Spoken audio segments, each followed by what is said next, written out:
Some students have learned welding at the Career Center. They came here for the competition, and they may continue their educations here at City College. And whether they do that or just graduate and start working right out of high school, there is a demand for their skills as welders. It's a skill you may not have learned in high school, but these students know what they're doing. In fact, this is a 45-minute long competition to test their skills. I started welding last year was my first year, and ever since then I fell in love with it. The goal? No air leaks. Good weld is no leaks. That's part of the learning process. Timothy Stenson and Sam Russell are welding instructors at City College and say the demand for young welders has never been higher.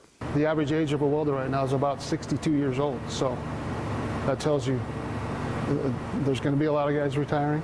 According to the American Welding Society, a nationwide welder shortage is expected to hit 375,000 workers this year and will likely grow to a shortage of 400,000 workers by 2024. We're seeing people need workers in industry. What you learned in high school, we can take you farther beyond that. And that's why competitions like this one for City College at MSUB are so important.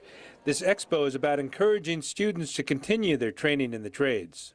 I get phone calls daily from areas all around Montana saying we need technicians, we need welders. Jace Rhodes from the Career Center. Jace Rhodes won third place for another competition at the Welding Expo for his railing that will go into a house that Career Center students are building.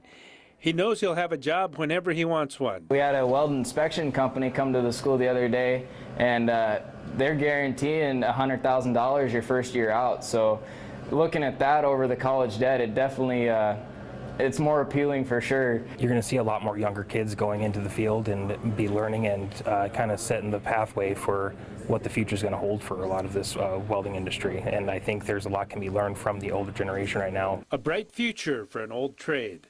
In Billings, David J., MTN News.